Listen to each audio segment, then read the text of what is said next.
What would you say is the biggest failure you've ever had? I've failed miserably at businesses. So, I lost, let's see, well, in one business, I lost $12 million in a business transaction. How? How does that break down? Fraud. The biggest issue with doing big deals is not typically when you're at that level, you're probably not going to do a deal really poorly. If you've done a lot of private equity deals in order to lose that much money fast. But in that deal, we got defrauded, and somebody stole a bunch of money, moved out of the country to Dubai, couldn't get access to the assets, had fudged their balance sheet. Like, those are real risks that happen in business, which is why I think you should diversify your risks. So all 12 million of that wasn't mine, thankfully. We had a few investors, and we ended up recouping some of it and growing the company back, and so everybody was fine at the end. But I didn't sleep for weeks with that transaction. Had to fly out somebody in the middle of the night. What could you have done differently in that deal? There's a Russian proverb, which is trust but verify. I think the biggest mistakes I've ever made are never hows but whos, and that's the same for life. It's always going to be a human that you trusted that you shouldn't have, as opposed to an action that you took that you shouldn't have.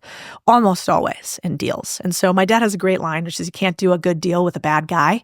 And in that instance, we now have a rule, which is we don't do new deals with people that we haven't known for a year, where they're a partner in the deal, where they have assets to grab the money.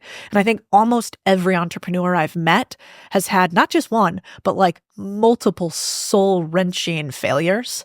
And I'm not sure you can become really successful without a few of them. Yeah, but in the trust but verify, if they're faking documents, even if you know them for a year and they're like completely forging things, how would you even discover something like that?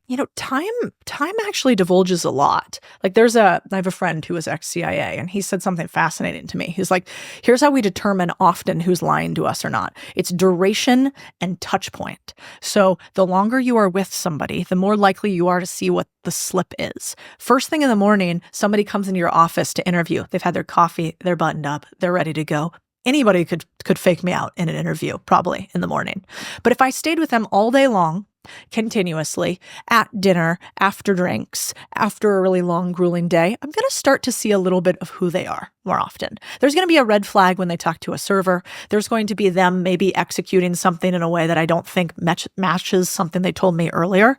And if you can do that multiple times with people, you're just going to see their true colors. And so that's why I think it's often really important.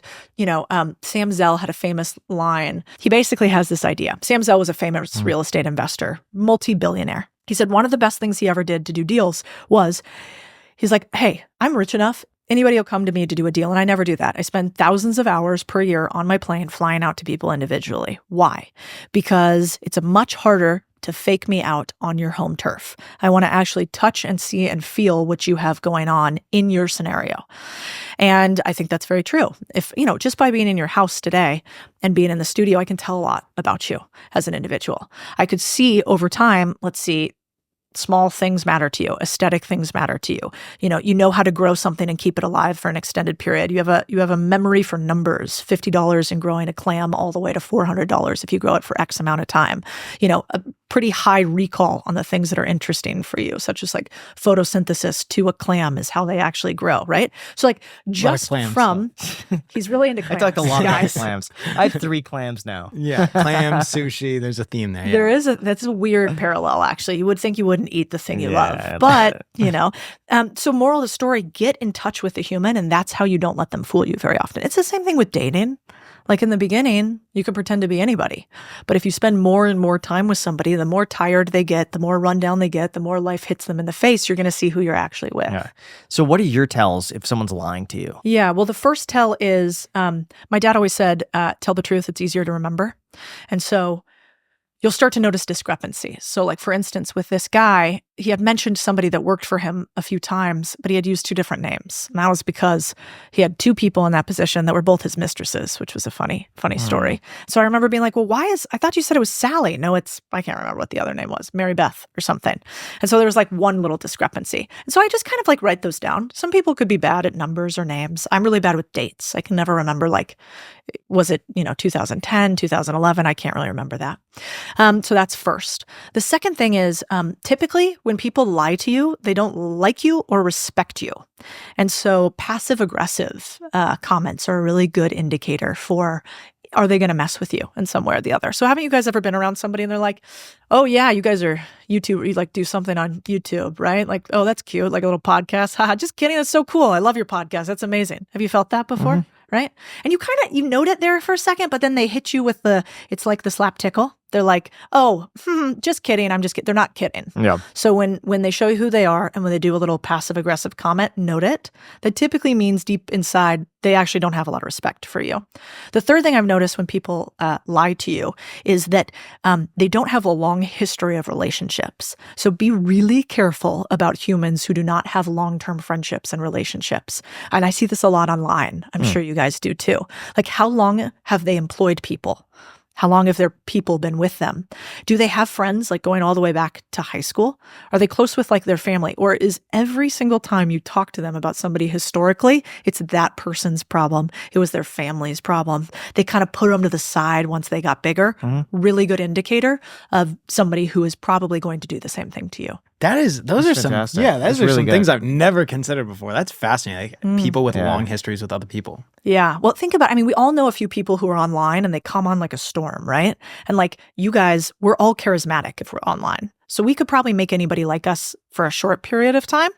But the real tell, if you want to, especially if you're in like a position of power or like somebody might take advantage of you, is to figure out like, who's been around them for a long time? Can you talk to people that they've done deals with before? Can you talk to ex-clients of theirs? How do they talk about them? And if you talk to a few of those people, you'll very quickly see a pattern. And I think it's the same with dating. Like, I would never date a girl that says, all my ex-boyfriends were toxic. Guess who's toxic? You. I would never date a guy that says all women are crazy. Guess who's crazy? You. And so that is so common today. And yet what we are really doing is finger pointing in the mirror. What are some of the green flags to look for? Best predictor of future behavior is past behavior. So have they won? In sports, if a team is on a losing streak and a team is on a winning streak, who will have a higher betting percentage? Well, you're going to give the odds to the person who's been winning before, even if the other team historically was a better team. If they're on a losing streak, it's hard to break a losing streak. And so one thing I always look for is like, what happened recently? What's your recency bias? So the last couple of ex-employees, ex-endeavors or whatever, did you fail at all of those?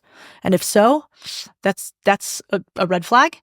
If you've been winning at a bunch of them, that's a green flag. It's like, oh, you were at this company, that company did well. You were at this company, that company did well. Okay, that's probably likely you're going to continue. So being around so many people, could you tell if someone's going to be a failure or successful pretty quickly? I can tell if I want to bet on somebody pretty quickly or not. So like in our portfolio at Contrarian Thinking Capital, we have like 31 companies or something like that. We look at hundreds of companies per year to figure out who we're going to invest in. And I can tell pretty quickly who's going to win by a few things. One is speed. The faster you move, the bigger your bank account is. And so I think there is a bias towards speed and action that is critical in anything you do. In fact, I've gotten to know some members of let's say Mr. Beast's team. And I remember the first time I was talking to one of them, I'm like, why is Jimmy so good at what he does? And they were like, it's really one thing. He moves so fast, it's uncomfortable. Like everything is now. And because of that, he gets so many shots on goal that he may actually fail more than anybody else, but he just has more time to execute on it. And so if I can see that somebody responds to my emails right away in a hiring process, if they get back to me immediately with action items or next steps, if they speak kind of quickly and move fast, not always true, but a good indicator of success. Being an adult has its high points. You can eat ice cream for dinner, you can play video games whenever you want, and you can even eat ice cream while playing video games. But sadly, it's not all fun. You have to do your taxes, figure out what's for dinner every night, and of course, make doctor's appointments.